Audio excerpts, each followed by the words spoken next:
Bismillahirrahmanirrahim.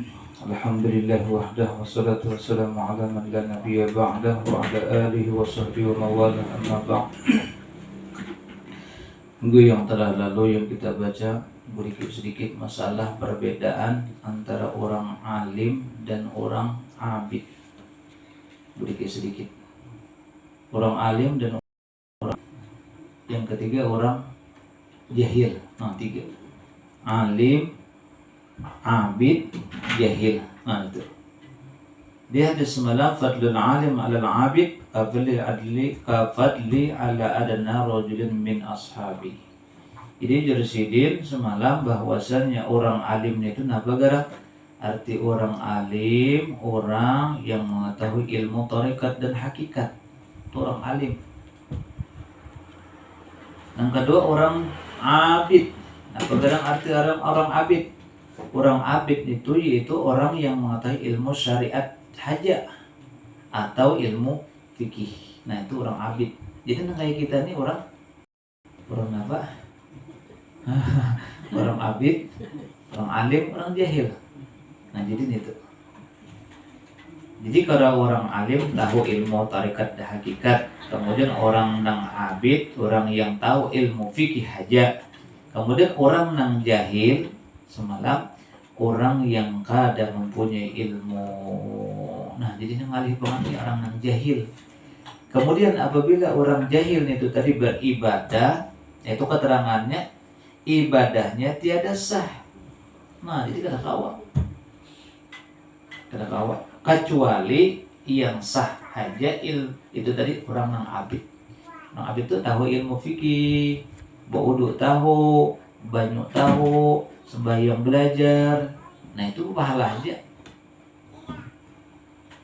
Nah tapi kalau orang nang abid, nah itu kada sah, tiada sah melainkan dengan ilmu. Nah itu keterangan minggu yang terlalu masalah perbedaan orang alim, orang abid dan orang nang jahil. Kemudian fadilat daripada orang alim dan orang jahil itu tadi apa?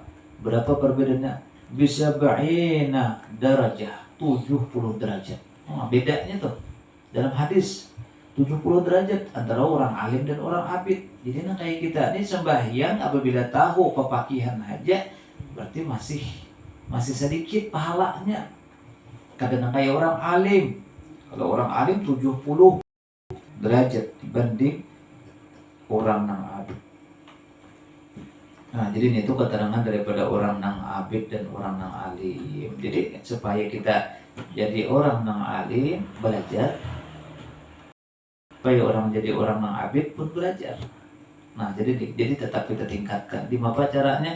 Itu belajar setiap minggu tulak belajaran, setiap minggu tulak belajaran. Kita kada tahu urusannya. Itu nama ngarannya itu ngaran. Nah, menggolongkan tuh kada kait kada kita. Golongan orang alim kah, oleh orang abid kah? Jangan dicari-cari. Yang penting belajar. Kemudian sambungannya dan lagi sabda Nabi sallallahu alaihi wasallam, yab'atsullahu al-ibada yawmal qiyamah thumma yab'atsul ulama thumma yaqulu ya ma'syaral ulama inni lam ada ilmi fikum illa li ilmi bikum walam ada ilmi fikum la'u'adzibakum idhabu faqad ghafartu lakum. Itu dalam hadis. Artinya membangkitkan Allah Ta'ala akan segala hambanya pada hari kiamat nanti. Kemudian maka membangkitkan ia Allah akan segala ulama. Maka firman Allah Subhanahu wa Ta'ala dengan katanya, hai segala ulama, bahwasanya tidak aku taruh ilmuku pada kamu melainkan karena pengetahuan dengan kamu, pengetahuanku dengan kamu. dan tiada aku taruh ilmuku pada kamu karena aku menyiksa akan kamu. Maka masuklah kamu ke dalam surga, maka sesungguhnya telah aku bagi kamu. Nah itu artinya. Presiden kayak gitu. Jadi kita boleh di dalam hadis Rasulullah SAW yang pertama, ini hadis menerangkan tentang kepada kita bahwasanya kaina hari kiamat, apabila hari kiamat kita dibangkit, dihidupkan oleh Allah pula. Maka artinya membangkitkan Allah, mana boleh dibangkitkan. Jadi kita kayak hidup pulang apabila pada hari kiamat. Jadi bapak menurut akalnya awak hancur, menurut akal jadi tulang hancur, dimapan itu tadi, dimapan supaya memulih. Dan itu pada suatu hari ada di zaman Nabiullah, ulun tadi ingat, Nabi itu tadi bertanya kepada Allah Subhanahu wa Ta'ala tentang hari pembangkitan. Jadi Allah mencontohkan itu tadi, ajar Allah Subhanahu wa Ta'ala sembelih dalam Al-Quran ini. Sembelih akan ini burung 4 macam, kemudian ditatak-tatak, dihancur, imbahnya dicaur, tulangnya dicaur, awaknya dicaur, dicampur seberataan, kemudian patak di buncu-buncu yang lain. Kemudian panggil oleh engkau, memerintahkan Allah Ta'ala kepada Nabi ini, dihiau sedikit. Biasa kitanya burung dara, keluar burung dara. Burung apa lagi? Burung walet, menyatu burung walet. Jadi yang 4 macam itu tadi menyatu masing-masing dengan izin Allah Subhanahu wa Ta'ala. Banget. Nah itu bagi Allah Subhanahu wa Ta'ala nang kaitu. Jadi di mana aja kita bangkit hari kebangkitan, kadang ngalih lalu-lalu. Bagi Allah Subhanahu wa Ta'ala mudah. Jadi yang pertama kita merasanya hari kiamat itu tadi akan dibangkit oleh Allah Subhanahu wa Ta'ala. Itu yang pertama kita yakini. Kemudian maka membangkitkan Allah Ta'ala akan ulama. Nah ini kepentingan kelebihan daripada ulama. Allah Ta'ala pun daripada ulama-ulama. Apa arti ulama? Orang-orang yang berilmu, ilmu hakikat dan ilmu tarikat dan hakikat, dibangkitkan oleh Allah. Kemudian maka firman Allah Subhanahu wa Ta'ala dengan katanya, bahasa kitanya Allah Ta'ala memandiri orang-orang yang khusus. Jadi Allah Ta'ala memandiri ulama. Nah nih, orang yang berilmu tadi deh dipandirikan oleh Allah Subhanahu wa Ta'ala. Hai segala ulama. Nah, jadi amun orang yang lain kada orang yang kada berilmu itu lain.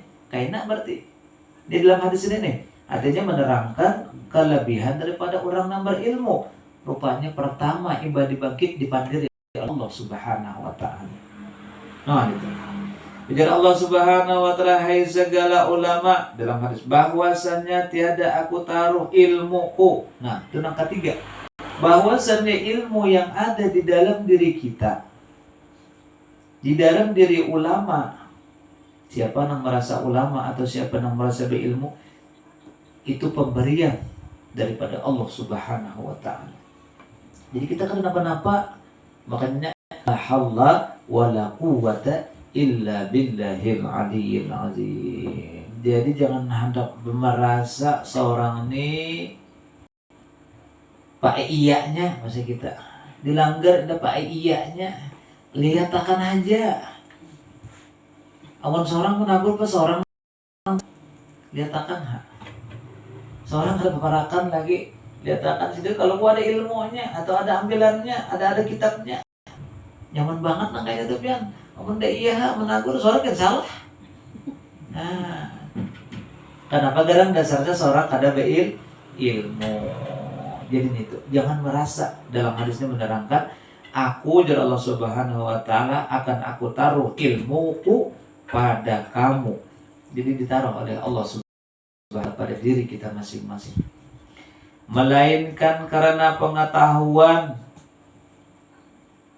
ada pada kamu. Jadi diangkat Allah Ta'ala ilmu di dalam diri kita. Nah, itu yang pertama. Dan tiada aku taruh ilmuku pada kamu karena aku menyiksa akan kamu. Nah, jadi Allah Ta'ala pun akan menyiksa kepada orang yang yakin ng ilmu tadi. Makanya kalau orang berilmu, ini yakin, tahu Allah Ta'ala nantinya akan menyiksa di hari kiamat. Nah, jadi kemudian keutamaan adalah maka masuklah kamu ke dalam surga. Nah, jadi Allah Ta'ala menyuruh kepada orang yang berilmu masuk ke dalam surga. Kenapa garangannya? Maka sesungguhnya telah aku ampuni bagi kamu. Nah, jadi mengandung terkajut.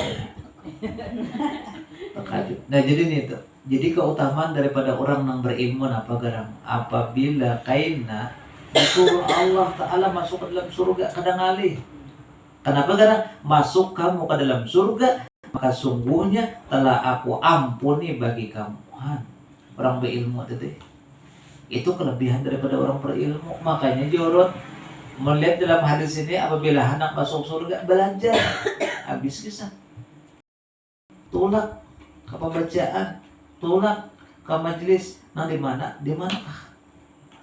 Apabila kita kawa. Nah, pegang jaminannya dalam hadis Rasulullah menerangkan bahwasannya Allah akan menyuruh kepada orang yang berilmu atau ulama itu tadi masuk ke dalam surga karena diampuni oleh Allah Subhanahu wa Ta'ala akan dosanya.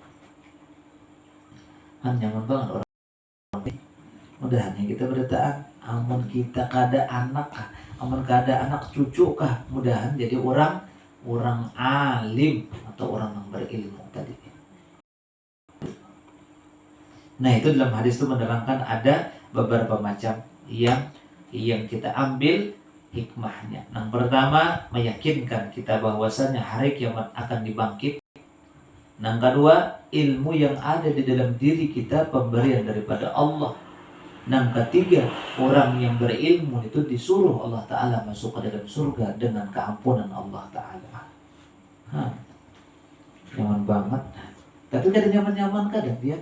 Nyaman banget didengar apa nyaman. Kamu menuntut ilmu anak tolak aja biar nih. Masing-masing aja kita merasa asa awak lah sakitan. Asa mantap, ngantuk lah mata. Macam-macam. Asa macam-macam. Bahkan ada karuan rasa. Itu anak tolak aja itu tuh. Kenapa? Karena ini dasarnya setan itu tadi pengaruhnya menggoda kepada orang yang hendak masuk ke dalam surga itu tadi. Memang jauh kisahnya surga tadi, belum lagi sampai, cumanya ketangan atau tujuan daripada orang yang menuntut ilmu itu tadi dimasukkan Allah Ta'ala ke dalam surga. Nah, itu hadis yang pertama.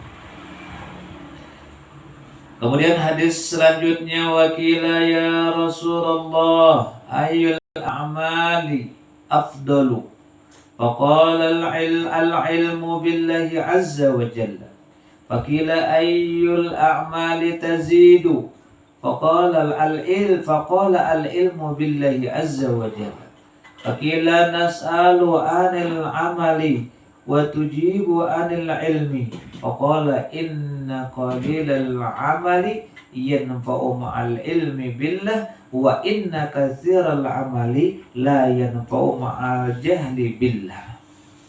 Itu hadis rawahu Abu Abdul Bar. Artinya sembah sahabat bagi Rasulullah. Sembah ini bahasa kitanya tuh betakun sahabat kepada Rasulullah. Itu katanya halus banget.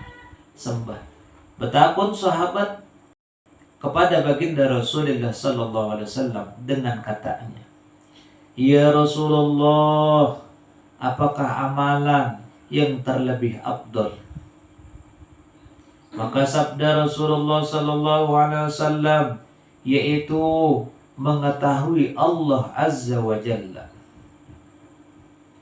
Maka sabda mereka lagi, Ya Rasulullah, maka sembah, bukan sabda, maka sembah mereka lagi bertakun pulang.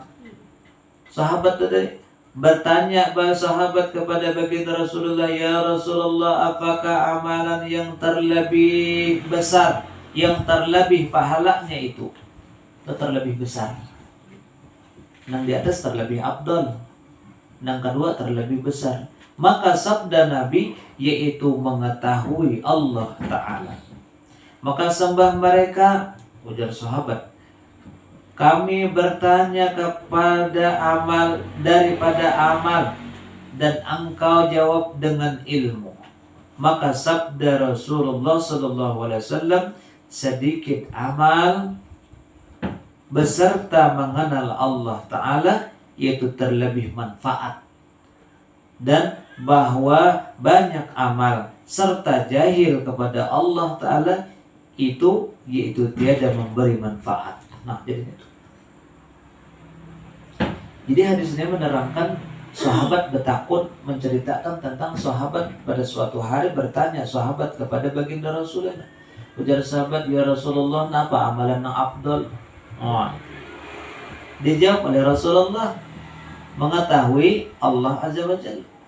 Artinya mengetahui apa? Berilmu. Ilmu apa ngarannya? Ilmu hakikat.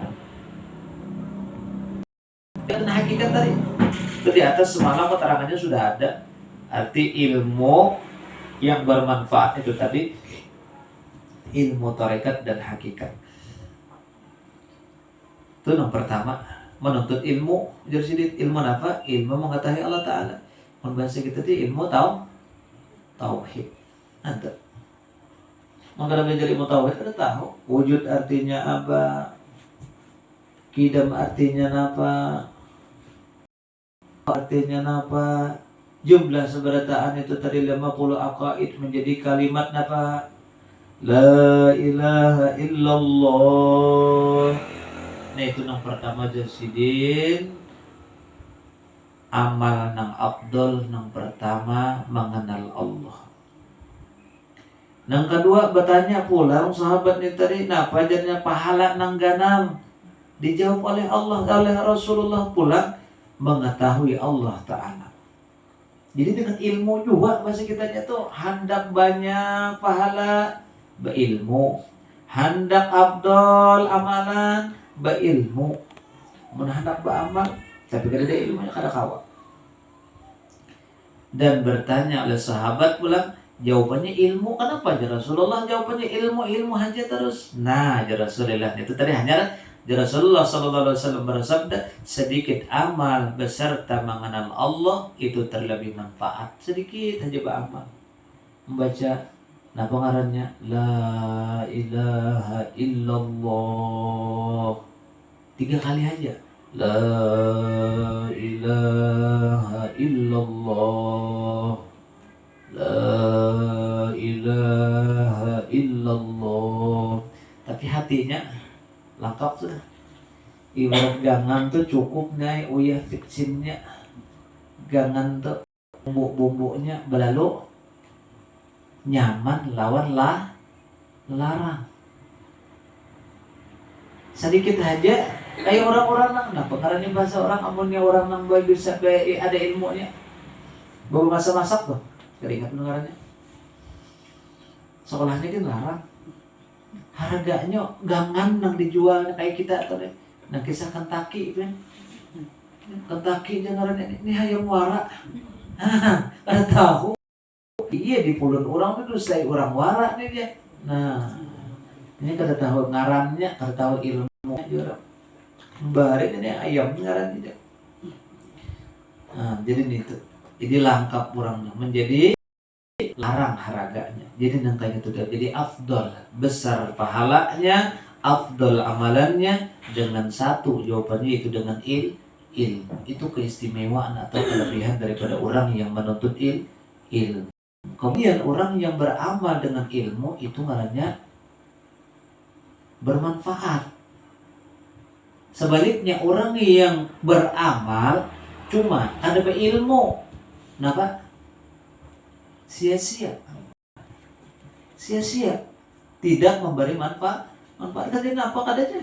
Kenapa ada nol? Ya sia-sia. Nah jadi jawabannya apa? Dengan ilmu seseorang itu tadi mendapatkan keafdalan daripada amalan.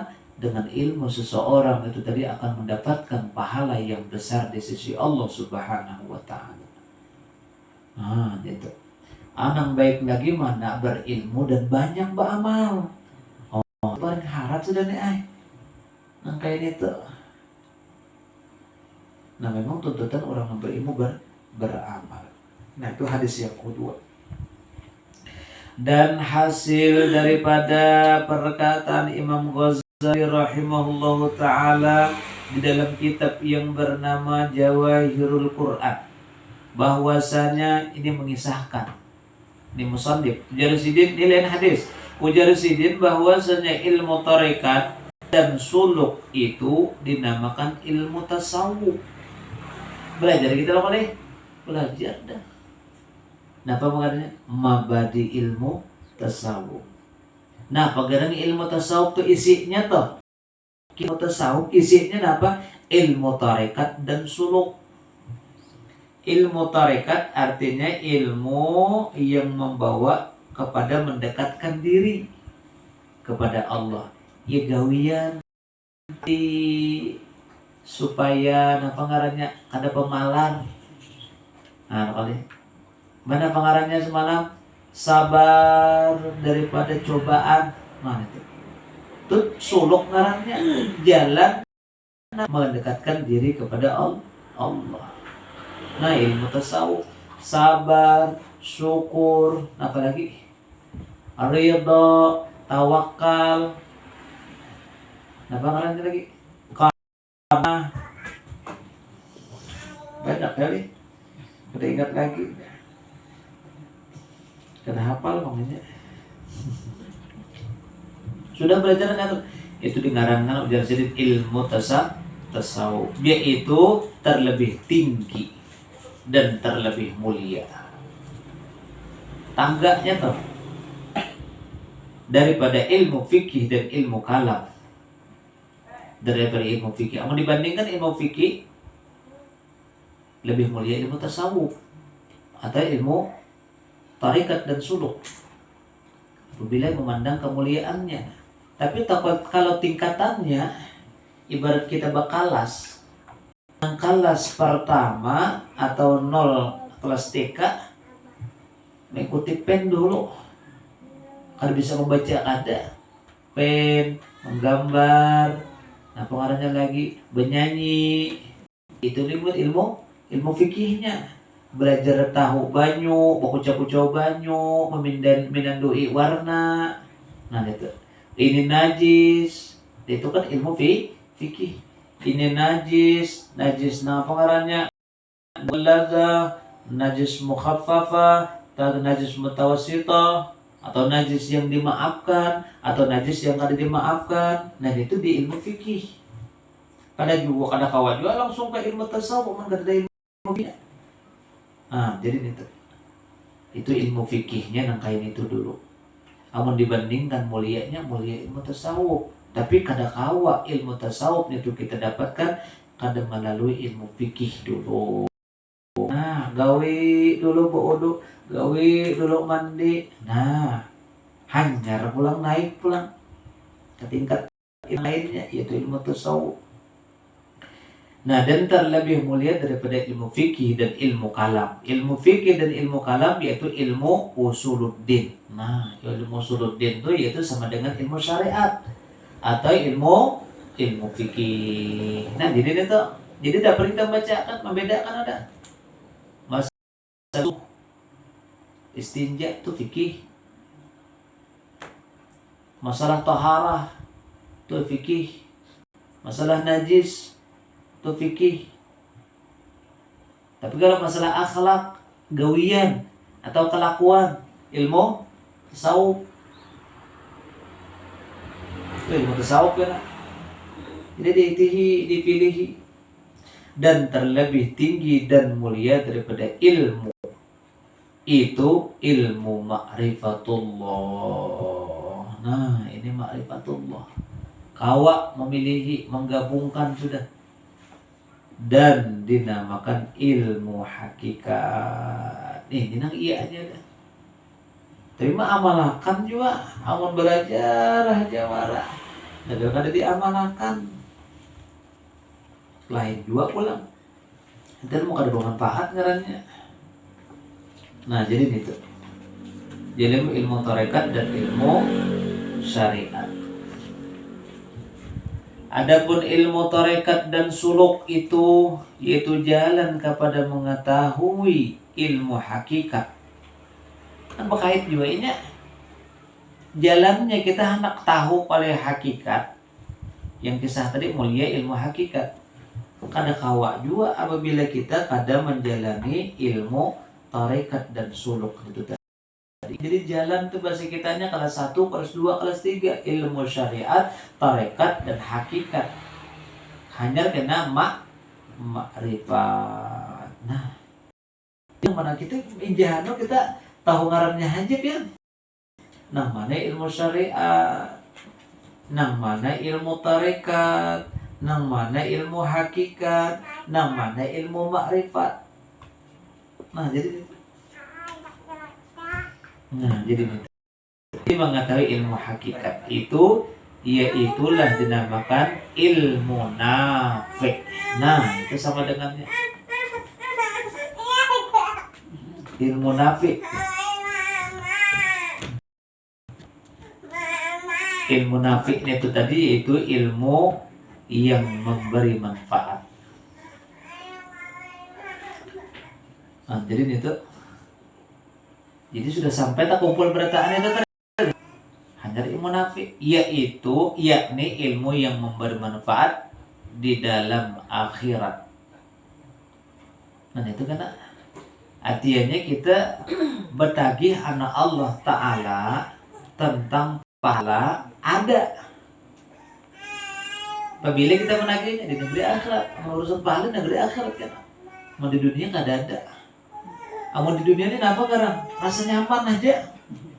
Buktinya kita mendapat pahala di negeri akhirat asa ketujuh. Pahala tuh. Asa hendak harus. Nah itu tuh. Asa nyaman aja. Iya tuh. Hati tuh. Makanya itu artinya ilmu bermanfaat ngarannya itu tadi. Artinya berpahala di urusan di dunia, nyaman, ketujuh menggawi, awak asa nyaman haja, mengaji contohnya, nyaman haja asa nyaman baca Al-Quran, berarti berpahala tuh. Sembahyang asa ringan haja tegawi, malam terbangun haja, berpahala tuh. Kalanggar ke masjid, tulak ke sembahyang berjamaah asa nyaman, berarti berpahala. Dapatkan di dunia rasa nyaman, di akhirat pun akan mendapatkan manfaat di negeri akhirat kita. Nah jadi itu. Dan dinamakan kaul akan dia ilmu batin. Ada juga satu kaul mengatakan ilmu batin. Kaul mengatakan ilmu batin. Orang ada beberapa juga mengatakan ilmu batin. Ya sama aja deh, ilmu hakikat anaknya di dalam. Ya batin. Ada kelihatan. Tagal orang tuh rasa nyaman. Dilihat aja. Tulak ke pembacaan berhujan-hujan. Tulak aja. Nah, kali tulak tagar nyaman. Nah, itu batin hati seseorang itu tadi merasa karing aja terus tentang masalah ilmu akhirat. Nyaman tulak gitu. Padahal ada enggak sehujan-hujan, mau dilihat masa anak hujan pulang asa kuliah ha. Nah, itu lambah godaan setan. Makanya orang kisah bahari aja. Bisa menuri hari hujan tulak aja juga menuri umak lah ya orang merawat kok hujan malam tadi artinya basah batang kenapa sekarang hati karing apa ada berduit ada berduit paksa itu nih hatinya karing. Nah, jangan kayak itu juga. Jadi tertulak, nang kayak itu juga kita tulak ke pembacaan. Tulak ke majelis taklim, mencari ilmu bermanfaat. Kenapa? Karena kita hendak mendapatkan di akhirat itu tadi sesuatu yang memberi manfaat. Jadi orang nama kamu kain ini tadi hatinya itu tuh karena kalau dilawan itu biar hujan tentiru tatap tulak itu ikhlas karena buburnya. Tulak saurangan karena kawan tatap tulak ikhlas karena jangan biar tulaknya kada ramian sekali. Oh patang. Empat orang tolak aja kadang aja rami kan di situ aja betul tukar mas tuh rami itu lain kisahnya itu apa ditukar itu jadi itu ayah juga bercaur-caur lain yang sebalik-balik tapi tanam niat di dalam hati. Nah itu mencari ilmu yang bermanfaat seperti yang lagi akan disebutkan tentang ilmu yang memberi manfaat itu insya Allah Ta'ala di dalam kitab ini. Nah jadi sini karena ada kitabnya, artinya ada aja karena masalahnya tentang penjelasan ilmu yang bermanfaat. Nah jadi itu. Kemudian sambungannya dan kata Al-Arif Billah Sayyid Abdullah bin Alawi Al-Haddad rahimahullah ta'ala di dalam kitab yang bernama Al-Fusulul Ilmiyah wa Usulul Hikmatiyah ila akhirih wallahu a'lamu bissawab. Jadi dua hadis yang kita baca tentang masalah keutamaan daripada orang yang berilmu. Jadi kesimpulannya yang pertama orang yang berilmu yang dipandang dari Allah Ta'ala, orang alim. Yang kedua orang yang berilmu yang paling mulia dan banyak pahalanya. Di mana caranya yang mendapatkan kedua itu tadi yaitu belajar tentang ilmu. Itulah pembacaan, itulah majelis taklim. Apabila kawa itu jalan orang itu akan mendapatkan pahala yang besar dan mendapatkan amalan yang afdal. Sambungannya akhirih wallahu a'lam bishawab.